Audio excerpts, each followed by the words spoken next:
Strat-O-Matic Excel Carryover League.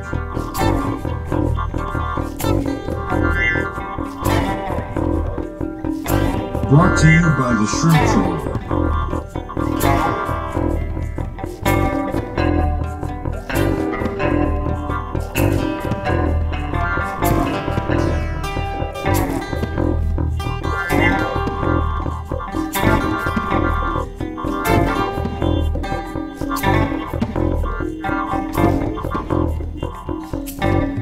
1972 to 1975. Game 21, White Sox at Orioles.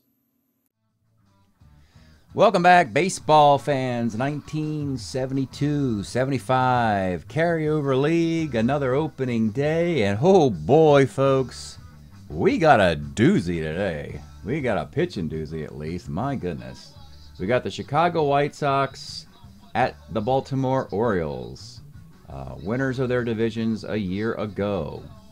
And today, boy, a heck of a pitching duel, probably the best one thus far.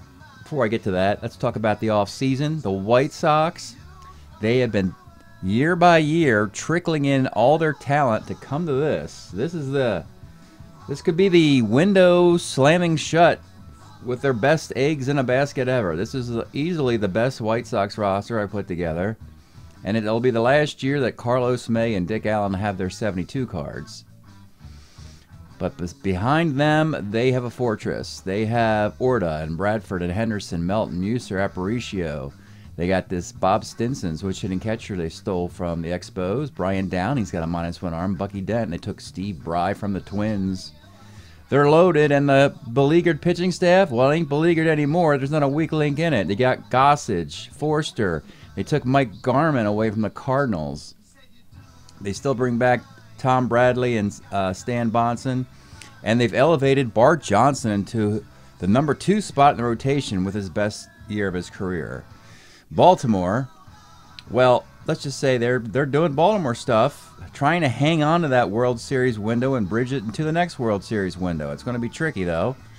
Defensively, no problem, as the entire infield is ones, except for first. You got Bobby Grich and Brooks Robinson and Mark Belanger, all ones in the infield. That'll help your pitching staff, along with Paul Blair being a 1 in center field. You brought Earl Williams and Lee Mays, big bats from the National League here. And the pitching, you added Grant Jackson, then some young guys from the farm system, Wayne Garland, Dyer Miller. Baltimore looks like a juggernaut. The White Sox look like a juggernaut. And the cream de la crop is today's pitching matchup. For the White Sox, it'll be Wilbur Wood. Yes, 72 Wilbur Wood, 24-17, 251 ERA, 377 innings pitched. He started 49 of the White Sox, 154 games. And for the Orioles, Jim Palmer, 22-9 in 73, Cy Young, 240 ERA and 296 innings. I also want to show one more thing I have in the rows of pitchers. That at the top is your ace, and it shows the 4 or 5 men that would be in your rotation. Palmer, Cuellar, Pappas, Baylor, Moore, traded in that Montreal trade that they sent McNally to the Expos. And of course the asterisk indicates they can pitch on 3 days rest. Then it goes to the bullpen, ultimately the closers down here. With the White Sox, it looks kind of the same. Bradley and Bonson are 3 and 4, but they can pitch on 3 days rest. Bart Johnson's a 2. He can only pitch on 4 days rest. But here's a special note. For Wilbur Wood, he's the ace, but there's two asterisks. And this 32 means 32%, meaning that Wilbur Wood started 32% of the White Sox games in 1972. There was a strike. So the season was 8 games shorter, and he started 49 games. So we will have him pitching on 2 days rest selectively throughout the year. And by selectively, I mean it's not going to be automatic. I'm going to evaluate the opponent, because some of the opponents crush left-handed pitching. Baltimore is really not one of them. They're good against lefties, but they're better against righties, in my assessment. So you might see Wilbur Wood back for Game 4 to test out that theory. Wilbur Wood, Jim Palmer from Baltimore could very well be a preview of the American League Championship Series. Let's get started from Memorial Stadium in Baltimore. Leading off will be Carlos May. 310 is a fly ball to right. Batting second. Can you believe Dick Allen? We've got him batting second today. He moved all around the lineup last year when needed to. 49. He bounced to second X. Second baseman is, of course, a 1. Bobby Grich, but he's an E20.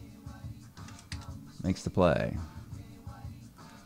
And with 2 outs, it's George batting out of Orta. 1-5. Let's take a look at the George Orta card. Of 1974, 316, 10 home runs and 565 plate appearances. Highest career batting average. Defense isn't there. That's why they have Bucky Dent to platoon with. Homer 1/15. That is gone. Batting fourth, Buddy Bradford. 3-6 is a walk. Ken Henderson, the switch hitter in the middle of the lineup. 67 is a pop to second. Bottom of the first, it'll be Bobby Grich. 66, double 1 to 11 off the Wood card. If this is going to be that kind of year for Wood, it portends well for the Chi Sox. 6-6, double 1-11, fly ball the rest, and you get fly ball the rest on a 12. Doug DeCinces, a rookie, can play everywhere in the infield now. Eventually becomes the third baseman. 57's a strikeout. And batting third against lefties, Brooks Robinson had a heck of a year. 67, single 1-6. Another 12's rolled. So 2 outs in the Wood column. Top of 2. Bill Melton, 57's a K. Tony Muser, 1-8. Rolls a short. And Louis Aparicio, 38. Flies to left. Earl Williams. Welcome to Baltimore, Earl. 1-7. Welcome to Baltimore. Let's take a look at the Earl Williams card. So Baltimore was a little bit proactive. They moved Davey Johnson. And they got Earl Williams sooner with his production. This is still an Atlanta card for him. That's why they made the deal. 258, but 28 home runs and 600 plate appearances. 1-7 is gone. We're tied. Dick Sharon, 38. Single 1-14 is a base hit. Ken Singleton, another new acquisition from the Expos. 38, that'll be a walk. Lee May batting 7th against left-handed pitching. And that would indicate that Lee's not particularly fantastic against lefties or that the Orioles are stacked. More of the first. He's not that great against lefties for some weird reason. 38's a strikeout. We'll take him crushing righties, I guess. 2 on, 1 out, Paul Blair. 45, Sky's the center. And with 2 outs, it'll be Belanger. 48, pops to first. Wilbur Wood gets out of the mess. 1-1. Top of the third. Bob Stinson. 1-6 is a walk. Back up top to Carlos May. 34 is a 6-4-3 double play. Dick Allen, 35 is a single chance. 1-6 lines out. Bobby Grich, 2-2, bounce to third. DeCinces, 37 is a K. Brooks Robinson, 6'11", first X. Muser's a 2E14 at first base. Makes the play. If you're wondering about the schedule, you play all the first place teams. So the White Sox and the Orioles, they will play, of course, each other. They also play the Tigers and the Oakland A's. Actually, one of those teams they don't play. Quickly looking at that, the White Sox play, here's their schedules. They play Baltimore, then they play Oakland, then Kansas City, Milwaukee, then they play Pittsburgh, then the Twins. Not a nice schedule at all for the White Sox. Pretty difficult one. Baltimore plays the White Sox, then the Tigers, then Boston, Toronto, then the Giants, then the Yankees. So both of these teams, whoo, man, difficult schedules. They could really use a series victory to open up the season. Top of the fourth. It'll be Orta, who homered earlier. 1-7 hits the column again. Double 1 to 15, 2-base hit. Buddy Bradford, 410. Flies to right. Ken Henderson, 37, is a K. And Bill Melton, 2-5, grounds to short. Bottom of the fourth, Earl Williams. 1-7 again for Earl Williams. Boy, I wish Earl Williams did not have a very fun, enjoyable tenure in Baltimore after what he produced in Atlanta. But boy, it's starting off rather nicely with this 72 card. Back-to-back 1-7s, it's 2-1. Dick Sharon, 6-5 off the wood card. Here he will reach. Triple 1 to 3. That's a base hit. I will comment that Wood's 71 card is better than the 72 card. But that being said, he pitches a lot more innings than 72. Kenny Singleton, 2-6, triple 1, single ... gets a single ... On the corners for Lee May playing back. 66. Here's that double 1 to 11 again. And this time they get the double 1 to 11. They're really peppering the 6 column here. And they've hit it last few times. That's a double. I could run the guy from first, Singleton, who's a 14. But I won't take on the Kenny Henderson arm, so we'll leave him at third. Second and third, A-bunter. They're going to bring the infield up for Paul Blair. 6-10, short X. The infield up is Aparicio, former Oriole, 2E24. And he gets the guy at the plate. So they sent Singleton on the grounder, and Aparicio guns him down at the plate. Nice move there. And that puts runners on the corners now. Infield's still going to be up for Mark Belanger. 2-9 for Belanger. Let's take a look at the Mark Belanger card, folks. He only hit 226, so we could care less of what he hits. We really seldom look at the other side. All we do is look at defense. He's a 1E whatever. This year he's a 1E24, a little high on the errors, but he's a B stealer. And actually hits lefties reasonably well. 2-9 here is a clean single to left field that'll score a run. And Paul Blair could go coast to coast against the Carlos May arm. He's going to run and do it. He does cross the diamond. So, they take advantage of the Carlos May arm. Blair's at third. Belanger at first. Both have wheels. They're going to have to bring the infield up again for Bobby Grich. Here's the pitch. 56 is a sac fly to center field. Real tough inning here for Wilbur Wood. So Belanger at first with 2 outs. And with the lead, they're going to try a stolen base. Something the Orioles don't do a lot, but they did here. So Belanger gets a stolen base, a B stealer with 2 outs off the Stinson arm. So you got a guy at second for Doug DeCinces. 57 is a strikeout. And a dejected Wilbur Wood returns to the dugout. He knows how tough it is to pitch in Baltimore. And the Orioles have a 5-1 lead. Top of the fifth. Time for the White Sox to get their machine cranking up and get some crooked number innings going. Tony Muser. 59 rolls to second. Louis Aparicio, 48 is a K. And number 9 hitter Bob Stinson, 2-2, is hit by the pitch. Didn't want to do that, Jim. Get to the top of the order with a man on base. Carlos May. 43, right X, but Singleton's the weakest link defensively, a 4E5 in right field. That is a single ... So that invites Dick Allen to the plate with runners on the corners and 2 outs. 54 off the Palmer card. We have Homer, 1 of 14, double the rest. He rolls the 14. It's just over the glove of Paul Blair in center field. That is a 3-run bomb. All set up by the 2-out hit by pitch by Stinson. We got a 5-4 game. Oh boy, folks, what a classic in the making here. George Orta, a base hit. He needs a triple for the cycle. Buddy Bradford, 49, second X, and it's Grich, a 1E20, makes the play. Well, you got your money's worth thus far. 5-4, bottom of the fifth. Let's pause a moment for station identification. This is the Shrimp Trawler video channel. Este es el canal de videos de camaroneros. Okay. Brooks Robinson leads off, bottom of the fifth. 65. Again, triple 1 to 3 off the wood card is a single. They're burying the 6 column. Haven't barely scraped the 4 or 5 column yet. Earl Williams, 5'11", no home run. It's a walk.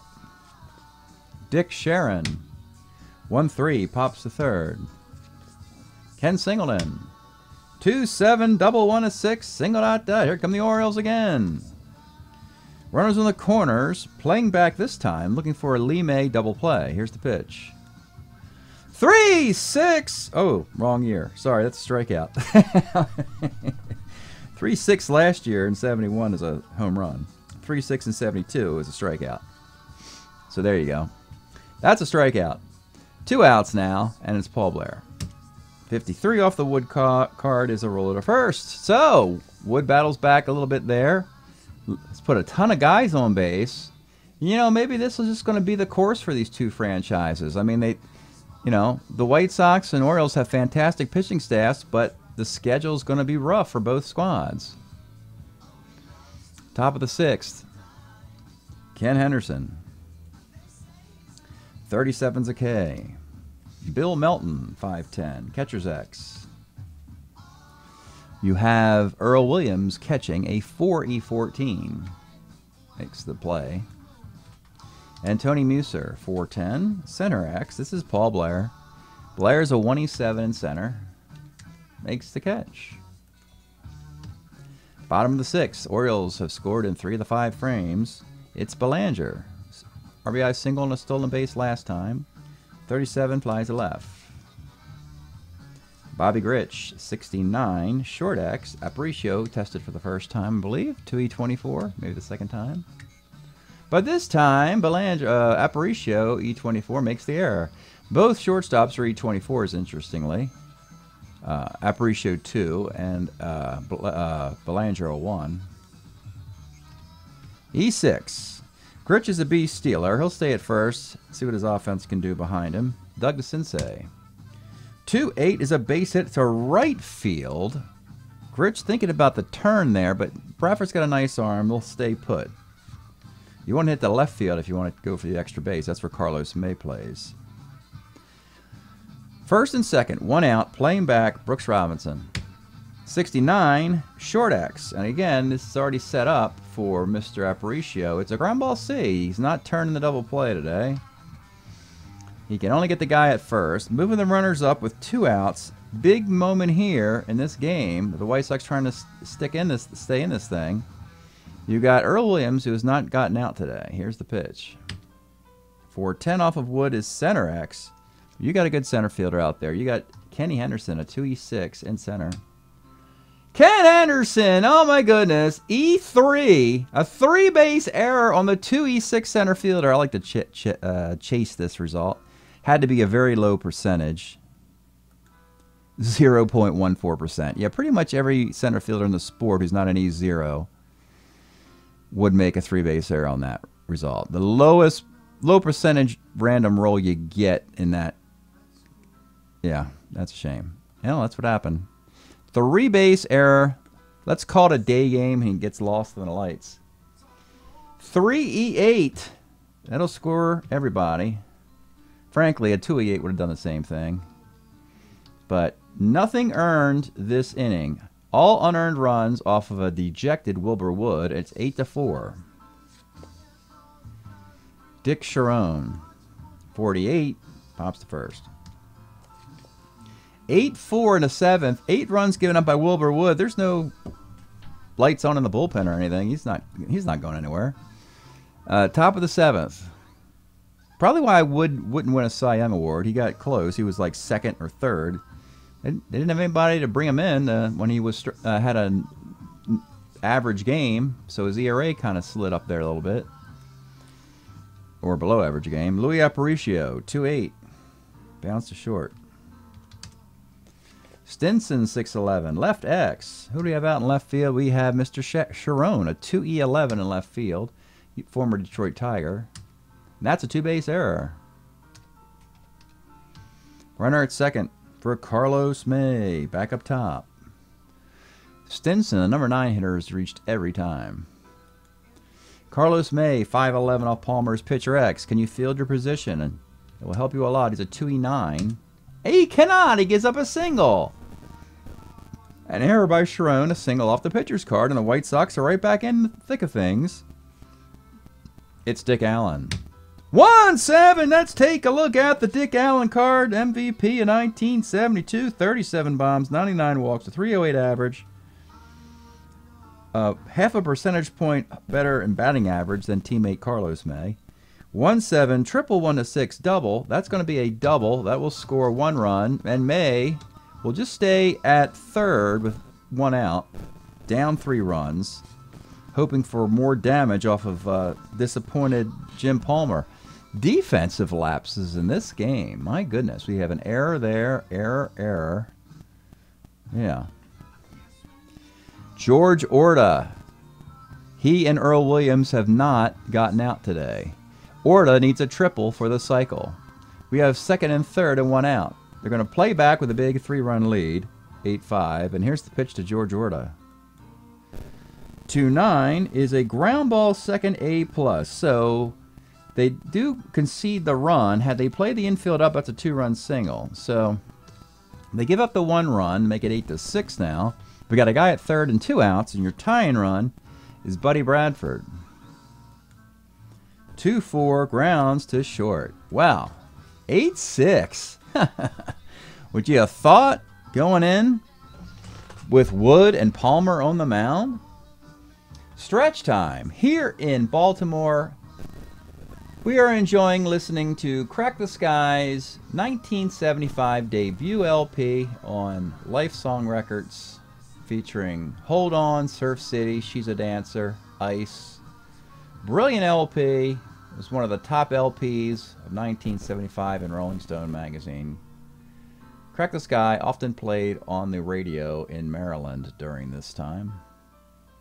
It became sort of the backdrop music for the Orioles. Bottom of the 7th. Wilbur Wood's still out there, particularly chasing a win now that his team has closed it to 2. It'll be Kenny Singleton. He has yet to be retired today. 6-12 rolls to the pitcher. Lee May. 1-8 is a K. And with 2 outs, it's Paul Blair. 1-4, grounds to short. That is easily Mr. Wood's best inning. 8-6 thriller on opening day. Palmer and Wood. Palmer's a starter 9. Wood's a starter 8. With no signs of going to the pen in this one. I guess we'll protect Jim Palmer from a loss so he puts a couple guys on. It'll be Ken Henderson. 57 flies to right. Bill Melton. 58 short X. This is Belanger, a 1E24 shortstop. He makes the play. And Tony Muser. 39 is a fly ball to center field. Solid inning for Palmer. And here's a case where the only pitcher in baseball who's gives up 8 runs, though a huge chunk of those aren't earned, only 6 are earned, goes for a complete game in a losing effort, and that's Mr. Wood. He'll continue. Most teams' starting pitchers are long gone by this time. It's Belanger. 39 rolls to short. Bobby Grich. 410 center X. Henderson's the 2E6. It was his gaff in this game. That's the difference. That 3-base error right here is the 2-run difference in the game. To Sensei. But like I said, every center fielder in the league makes that exact same error unless you're an E0. Doug DeCinces. 1-9 is a base hit. And Brooks Robinson. Could be the final batter for Wood. 2-12, skies to center field. So he actually will probably get a complete game unless the Chi Sox rally. Defensively, Tom Hutton for Baltimore will take over at first base. And here we go to the 9th inning. Well, actually, you know what? I think I can actually put Hutton into the outfield. So he'd be a 3 versus Singleton being a 4. Yeah, because I can't get another. Yeah. So I'll take over for Kenny Singleton. So now we have 1, 2, and 3 in the outfield and 1s and a 3 in the infield. Ninth inning, Jim Palmer. It'd be a weird 6-run complete game as well. But heck, we'll just leave him out there. Palmer will try and finish this game. And it's Louis Aparicio leading off. On the bench, you got Steve Bry, Bucky Dent, Brian Downing, all better versus lefties, in case Grant Jackson comes in. Louis Aparicio. 3-7 is a fly to center. Now you got number 9 hitter, Bob Stinson, only batting 9th, because somebody has to do it. And frankly, this guy gets on base with a ton of walks. Let's take a look at the card. I really like this Bob Stinson card. He actually was with Montreal in '73. The White Sox got him out of there, and the Expos will eventually have Gary Carter this season anyway. But what a fun switch hitter, because you get all that on base versus righties, and then even against lefties you get the home runs. So, and you can play third base for 5 minutes, so that's pretty cool. Here's the pitch to Bob Stinson. 67 off Palmer is a pop to second, and with 2 outs. The 2 most difficult outs in the White Sox lineup are coming up, Carlos and Dick. And here we go. Carlos May. Here's the pitch. 2-7 is the base hit. He will also run down to second base as it's a 2-run game. And we will put this firmly in the hands of Dick Allen, a homer to tie it. Give you the drama here. Dick Allen, he has a homer, a double, and 4 trips today. Runner at second, 2 outs. The pitch to Dick Allen. 69 off of Palmer is a sky to center field. So, White Sox come up a little short here in Baltimore. Baltimore's offense, often maligned, really had a nice day off of Wilbur Wood. And frankly, against righties, they can put Al Bunbury in there, and Hutton, Canizero, Lee May's better against righties. So, I don't know. I guess over time I'll figure out if they're better versus lefties or righties. At this point, with Wilbur Wood, based on how he pitched here, I'm going to leave him on 3 days rest. Don't want him to lose twice to Baltimore in 4 days. Because, again, we want to see these other guys pitch too. Bart Johnson, Tom Bradley, Stan Bonds. And I'll probably start using the 2 days rest option as we get deeper into the season. Or if the White Sox fall way behind in the one-loss department. So that's it. Game 1. Complete games for Palmer and Wood, though they didn't pitch particularly well. 8-6 Baltimore finale. And we'll give you the results of this best-of-5 series coming up shortly, so stay tuned. All right, baseball fans, here's your box score for Game 1. 8-6 final for Baltimore. Jim Palmer gets a complete game. 8 hits, 6 runs, only 4 earned. Wood, 8 innings, 11 hits, 8 runs, 6 earned. Not very good pitching performances. Defenses let each guy down a little bit. Baltimore will take the win at home. So what's going to happen in game number 2? Game 2. It is going to be Bart Johnson versus Mike Cuellar. Johnson's got an excellent card from '74, but it's pretty much more of the same. The White Sox get an early lead, though, off of Cuellar. They start hitting the Cuellar card with 3 doubles on 5-9 in this inning. Melton, Bry, and Aparicio all get doubles. 3-zip. Now, there's second and third and 2 outs. With a guy on third base and 2 outs, Brian Downing rolls Lomax third base. So it gets a guy doubled off, line drive, swipes his hip, gets him doubled off at third. That's a tough break. So this big inning only turned into a 3-run affair because of the Lomax. Chris Canizero, solo shot, 3-1. Then in the third inning, after a fielder's choice, Kenny Singleton ties the game at 3. Bart Johnson, not particularly sharp. A double, a walk, a couple singles in the 5th, 2-run single by Tom Hutton of the Orioles. It's 5-3. Another run in the 6th, Bobby Grich double after a walk and stolen base, and they pulled Johnson after 6 rather unremarkable innings. 6 innings, 11 hits, 6 runs, 4 walks, 6 Ks. Cuellar wasn't particularly sharp. After that early inning, he settled down until the 8th. The bullpen, Grant Jackson gets a save. Cuellar goes 7 innings, 9 hits, 4 runs. It's a 6-4 Baltimore victory. Similar sort of formula in Game 1, and the White Sox need to...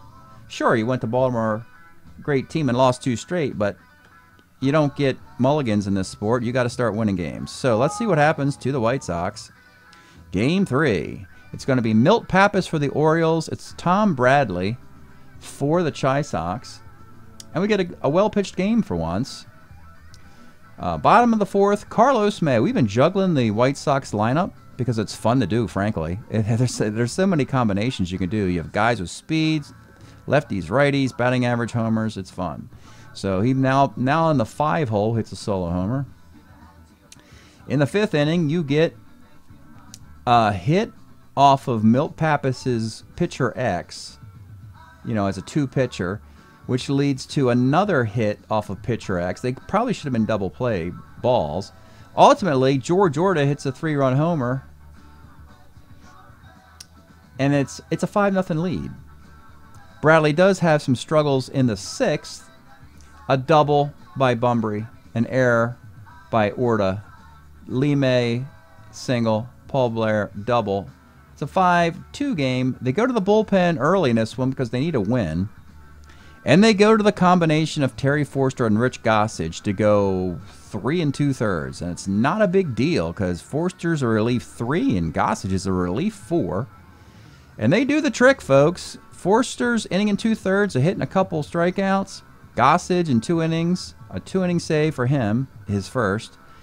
A hit, a walk, and a couple strikeouts. They close it out 5-2 with outstanding relief pitching by Terry Forster and Rich Gossage. So when Wilbur Wood's not pitching, they're going to lean heavily on the White Sox pen. 5-2. Game number 4, trying to even the series and have the home team win all 4 games. It's Baylor Moore, acquired in the Ken Singleton-McNally trade, versus Stan Bonson in this one. Both teams get out to hot early starts. Couple walks, RBI singles by Lee May, Paul Blair. But in the bottom of the frame, a Henderson single and a Dick Allen 2-run homer sandwiched between 3 Baylor Moore strikeouts. Baylor Moore can strike dudes out, by the way. If he played a full season, he would have had 300 of them, but he had arm problems. You have a Bobby Grich triple, scoring on a ground ball in the 3rd. You get a single, double, sac fly, and single by Bill Melton. It's 4-3. Stays this way till the 7th inning. Baylor Moores will leave after 6 innings, 7 hits, 4 runs. Wayne Garland comes in, pitches a couple innings. He's pretty average, actually. This time, Bonson gets through 6, and they're going to try the whole bullpen using Lemon, Garman, Forster, and Gossage. Gossage gets his 2nd save in 2 games, but only has to pitch 2/3 of an inning to do so. It's a 6-3 win for the White Sox. Very how it was put together, how it was framed, and we're seeing it. And Carlos May batted 2nd today. I think he's batted 1st, 2nd, 3rd, and 5th so far in 4 games. Just moving the guys around, seeing, looking for the best lineup, And in Game 5, we go back to Baltimore. The road team has not won a game in the series. But in Game 5, oh my goodness, folks, here it is. Final score, White Sox, 11-2, thumping of the Orioles. And the White Sox finally get well, they've been hitting pretty well, frankly, the whole series. But they finally have one of those double-digit games. Everything works well, but they got some help from unlikely places. A Mark Belanger error sets up a Buddy Bradford 2-run homer. And then in the 5th inning, after a couple singles, ground ball to Brooks Robinson is an error, and then a Carlos May 2-run double. Jim Palmer is gone after 5 innings, and he has words with Earl Weaver in the dugout. Those guys didn't get along. Jim Palmer, 5 innings, 10 hits, 9 runs, but only 5 of those are earned because of Brooks Robinson and Mark Belanger errors. Really bizarre. And Wilbur Wood is like, I'll sign up for this. This is easy peasy. You're going to give me 11 runs. I'll just go out there and get another complete game. So he gives up a solo homer to Dick Sharon, former Tiger player. A sac fly by Belanger in the 5th, and that's all the Orioles could do. This is the only really bad effort the Orioles delivered in the whole series. And break up your White Sox down 0-2 against the, in air quotes, big bad Orioles. And they said, no, sir, we can come back and win this thing. We have a plan. We know how to do it. we got starting pitching, relief pitching, and a full lineup and good defense suddenly. The Chicago White Sox win the series 3-2, coming back from an 0-2 start. Thanks for checking this out, and we'll see you next time.